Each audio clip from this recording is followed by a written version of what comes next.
Hello guys, welcome back to my channel. How are you doing? I hope you are doing great. If you are new, my name is Lizzie. You're welcome to my channel. Policeman said to them, I love your accent. You are free to go. I think you are black. When these races are going to stop? So let's listen to the juice. Oh, have you noticed that black Americans don't think anyone else is black apart from them? Can't lie, man. Being English, I'm thankful sometimes because the accent that you gave me, it saves me across the world, fam. Before they think I'm a typical you guys will say something that lets me know I am different to you. There was one time we went to New York and me and my brother just crossed the road anyhow. When we crossed the street, one policeman stopped us. Excuse me, sirs. Y'all can't cross the street like that. Y'all can't cross the street like that. Obviously, me and my brother are just kids. So we've told him like, oh, we didn't know we can't cross the street like that. We're sorry, we're not from here. Do you know what the policeman said to us? Do you know what he said? He said, man, I like that accent. Y'all free to go. Y'all free to go. I thought y'all was black. In our face, he said that he thought we were black. So what am I then? You're not black. You can't be black. Y'all British blacks be crazy as fuck, man. How the fuck y'all be black, British, African at the same time? How you do that shit, man? Make up your mind. That's because some of us don't know the difference between race, ethnicity, and nationality. And in your example, the neighborhood treated you differently because they could tell you grew up at Grandma's house. Allow me to explain. See, when y'all left home, you moved in with Grandma, and you picked up all her mannerisms and her accents and things. Whereas we were kidnapped from home, and we were given to Grandma's craziest son, Uncle Sam. And because we grew up at Uncle Sam's house, there's a stigma that he attached to us that follows us wherever we go in the neighborhood. So when the cop stopped you, he assumed you was just another one of Uncle Sam's kidnapped kids. But when you opened your mouth and Grandma came out, everything changed and it was different. He excused your behavior. Because at Uncle Sam's house, you don't have the same stigma attached to you that we do, because you grew up at Grandma's house. See, the most interesting thing about blackness is it's not just about your race, your ethnicity, or your nationality. Being black is an experience. And no matter where you go in the neighborhood, we all know what it's like to be on the receiving end of white superiority disorder. Go down the street to Fiji's house, or Papua New Guinea's house. Go down to Australia. They never left home, but they still know what it's like to be called an N-word. Go to Peru, the Caribbean, Brazil. We all know what it's like to be on the receiving end of white superiority disorder. Cousin Lupita left home and grew up in Mexico and still knew what it was like to be on the receiving end of white superiority disorder. You and Cousin Idris grew up at Grandma's house, and y'all know the hurt and the sting behind being called the N-word. No matter where we grew up in the neighborhood, we all have different flavors of the same experience, and those experiences are what unite us. Even our Samoan cousins get hatred because some of us happen to look alike. You see, Grandma and them, though small in number, created a system, making it your civic duty to oppress people of the global majority. And we've been fighting against that system ever since they created it. So yeah, some of us here at Uncle Sam's house may look at you a little differently.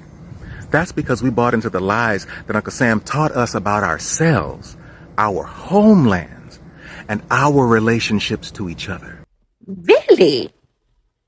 Black Americans are that obtuse that they didn't realize there were other black people or Africans in other parts of the world. Wow. See, I did that. I did what you just did. Because I watched your whole video. How you turned your British accent off to sound American. I turned my Texas American accent off and sounded like I was from Britain. We're not obtuse. We know that there are other black people or Africans, as you say, and Jamaicans in different parts of the world. As much as white people want, they can't escape us. And I actually got away with a ticket by telling the copper that I wasn't from here. And he says, oh, where are you from? I said, London. He let me go. I'm a little late to this input, but I'm gonna still put my 2 cents in. Besides me and my brother, everyone in my family was born and raised in Haiti at some point in their lifetime. I wasn't raised around strong Haitian culture as my older sisters were and my parents were because they were born and raised in Haiti at some point in their lifetime. So naturally, I attracted to everyone else that was closest to me, which was the Black Americans. For the longest time, I associated with Black culture, considering that, oh, I was Black, so obviously Black culture, right? Link and link. I learned pretty quickly though that it doesn't work like that. It may sound confusing, but it's not. Being Haitian allows me to have a cultural attachment to something else besides my race. In America, though, it's different because there is nothing else besides their race that they have a cultural attachment to. So for Black Americans whose history is only tied to America, Black is a race, culture, and ethnicity. So when you went to New York and you had that encounter and they told you, oh, I thought you were Black, they weren't talking about your physical color. They were referring to your culture because in America, Black is culture. In the world, it was only a matter of time before I saw this subject brought up on TikTok. Now, obviously, can't say all, and the Black Americans I know don't think this way.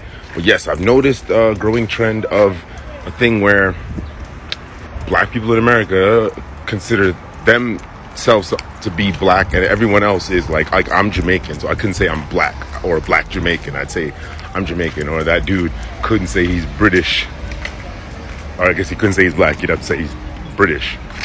I've also noticed a trend of non-Black Americans, so like Caribbeans and, you know, Africans and whoever, saying things like Black Americans don't have culture. And I'm just kind of confused as to, like, what's up with these diaspora wars? Like, what is going on? Like, what happened to Pan-Africanism? What happened to the solidarity of the diaspora? I feel like it's unraveling in my lifetime. I think part of the problem is people confuse race and nationality and culture. People also have a lack of understanding of history. Like, some folks don't understand that there are white Jamaicans, there are Chinese Jamaicans, and not like people who just moved there, but people whose families have been there for at least 100 years, some of them even more. So let me help y'all. Nationality is easiest one. It's the country you're from. It's the country of your citizenship, maybe like country of origin. So like, I'm originally Jamaican. I've lived in the United States for 28 years. I have citizenship here, so I'm American, you know, whether I like it or not, whether you like it or not. So I consider myself Jamaican American, right? Yeah, if you live in Dominican Republic, your nationality is Dominican. If you live in England, you are British, right? Or like citizenship, you're British. That's your nationality. Race is the hardest one, probably.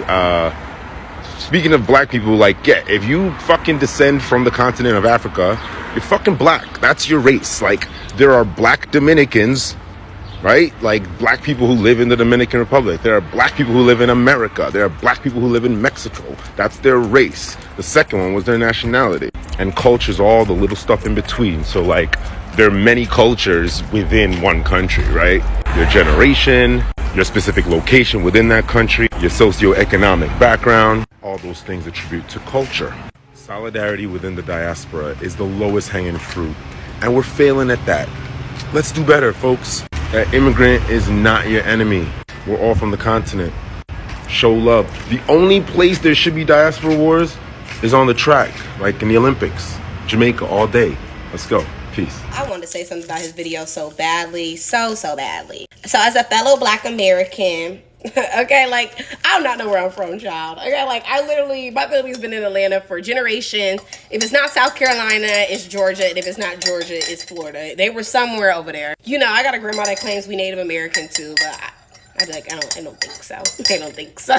And, you know, we got the light-skinned cousins too. You know, we have some essay going on up in there. But hey, that is the Black American story. So I just got back from a 3-week trip through Europe with like 2 of my Black American girlfriends. And no, this is not about to be like one of those I traveled through Europe and I'm enlightened videos. I had a passport since I was born. Been on these borders, thank you. But it's different when you're like 22 and hot traveling the world compared to when you're 7 running on your parents' itinerary and like plaid Old Navy shorts. You know what I mean? So, you know, I was outside with my girlies. I had to do a little you know, chatting up people. I didn't come across the sea to talk to people that don't look like me.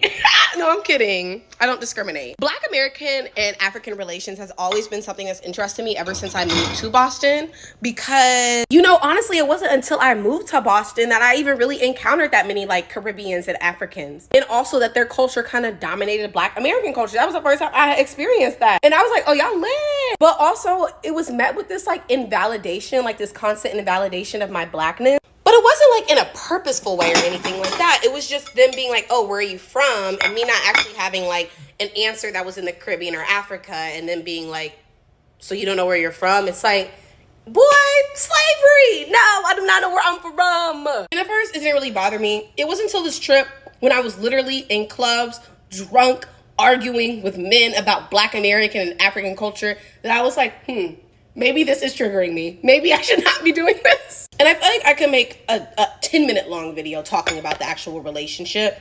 But what I really want to get at is we have got to find a way to like be kinder to each other about one another's cultures and actually come from a mindset of wanting to learn rather than so much protect who we are. And now that I'm looking at it, I truly think that that's what really bothered me, was that when I was arguing with a lot of these men, it was like they were trying to tell me I'm not Black American, I'm actually from somewhere else. Like, I completely understand that my ancestry is from somewhere else. But in order for me to acknowledge that, I'm gonna need you to acknowledge the history of Black Americans. And once again, I think this is a two-part. It's also for Black Americans to actually prioritize learning African history, teaching our kids African history, because our schools don't do that. Prioritizing trips there rather than other like super white places. And I don't really know what the point of this video was. It was just that I still don't know the point of the video, but I just want to remind y'all this is not a safe space for white people to come into the conversation unless you are apologizing for your atrocities. You know, in my 24 years as a Black American, no, I haven't noticed this because it's not a thing. POC unity is a goddamn joke. Can't even get Black unity. Diaspora wars are the dumbest thing, in my opinion. How did we all end up where we are due to the colonization by someone else, and we ended up fighting each other? How are you going to be in your comments like, you need to realize that other Black people have struggles, and then you're going to look for any reason to degrade other Black people? If we're all struggling, why are you attacking us? Why are we attacking each other?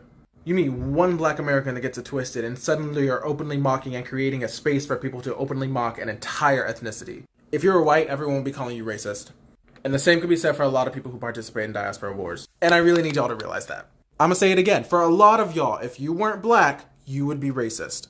Racism comes from a point of oppression and power, but your skin color does not absolve you of your problematic views and generalizations. So much for watching to the end. Please just leave your comment down below what you think about this video, and don't forget to subscribe, turn on your notification. Anytime I upload a video, you will be notified. Thank you and stay blessed.